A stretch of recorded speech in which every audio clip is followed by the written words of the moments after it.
হিলালী সাহেব কোনোদিন এমপি হয় নাই, কোনো জনপ্রতিনিধি হয় নাই।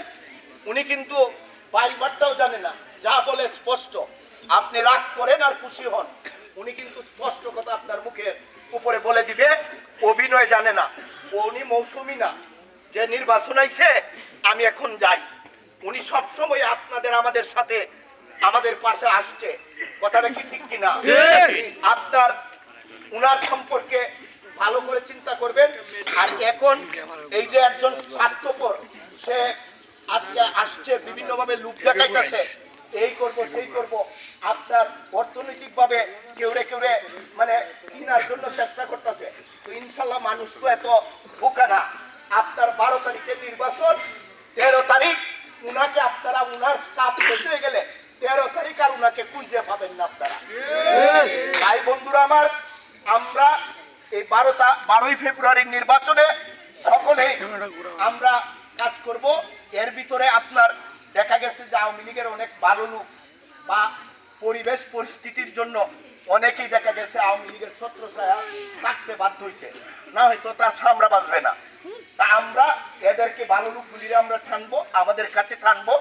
আমরা তাদেরকে চাই না, আমরা সকলেই মিলিয়ে আমরা হানাহানি চাই না, আমরা মামলা মোকদ্দমা চাই না, আমরা নির্যাতন অত্যাচার ভাঙচুর এগুলি আমরা চাই না, আমরা মাস্তানি করতে চাই না। আমাদের নেতা বিএনপির চেয়ারম্যান তারেক রহমান 17 বছর পর এই দেশে ফিরে এসে এই দেশের মাটিতে কিন্তু পা রেখেছে এবং মাটি হাতে নিয়ে উনি কিন্তু অনেক আবেগ এবং ভালোবাসা প্রবণ, ওনার অন্তরকে শীতল করে এসে বক্তব্য কি রেখেছে? শান্তির বাণী। আমরা অশান্তি চাই না, শান্তি চাই। আমাদেরকেও ব্যক্তিগতভাবে চিঠি দিয়ে লিখেছে যে পূর্বে অশান্তি কেউ করছে, আমরাও যদি এগুলি প্রতিহিংসার রাজনীতি করি তাহলে আমাদের দেশ আমাদের সমাজ নষ্ট হয়ে যাবে। কে কি করেছে সব ভুলে যেতে হবে।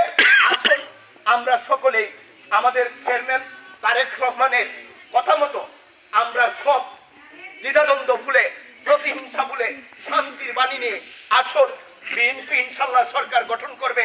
আমরা সকলেই মিলেমিশে যাতে হাতে হাত মিলিয়ে, বুকে বুক মিলিয়ে, কাঁধে কাঁধ মিলিয়ে, গলাগলি করে আমরা একটা নতুন সমাজ, নতুন রাষ্ট্র ব্যবস্থা আমরা গঠন করতে পারি। কেন্দ্র আটপাড়ায় আলহাজ ডক্টর রফিকুল ইসলাম হিলালী নেতৃত্বে। বন্ধুরা আমার, তাই আমি আপনাদের আহ্বান জানাবো, এই যে বৃদ্ধ, যুবক এবং আমাদের ছোট সন্তান তুল্য যারা আছেন সকলে ঐক্যবদ্ধভাবে ভেদাভেদ ভুলে যাবেন। আজকে এই যে নতুন প্রজন্মের ভোটার যারা হয়েছে তারা কিন্তু কোনোদিন ভোট দিতে পারে নাই, তারা জানে না ভোট কেমনে দেওয়া লাগবে। আমরা আজকে নতুন তারা ভোট দিবে, তাদেরকে উৎসাহিত করব। ঈদের মতো আগে যেভাবে ভোট হইতো সেভাবে ভোট হবে। আর দূষকদেরকে হুঁশিয়ারি দিতে চাই, তারা যদি পূর্বের মতো বিশৃঙ্খলা অবস্থা তৈরি করে, আমরা চেষ্টা করতেছি সুন্দর ব্যবস্থা আমাদের সামনে আসুক এবং সুন্দরভাবে আমরা চলি।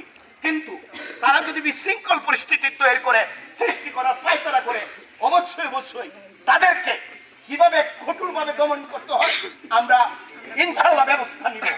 তাই আমরা আহ্বান জানাবো, আসুন সকল ভেদাভেদ ভুলে আমাদের নতুন প্রজন্মকে নিয়ে নতুন একটা বাংলাদেশ, নতুন একটা সমাজ ব্যবস্থা গঠন করি, যেখানে কোনো মামলা মোকদ্দমা, হামলা এবং হানাহানি থাকবে না। বন্ধুরা আমার, আমি আর বক্তব্য বাড়াতে চাই না।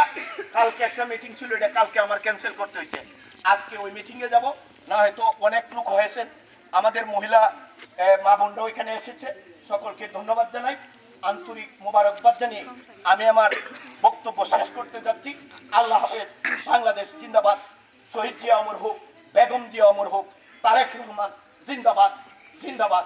ধন্যবাদ সবাই।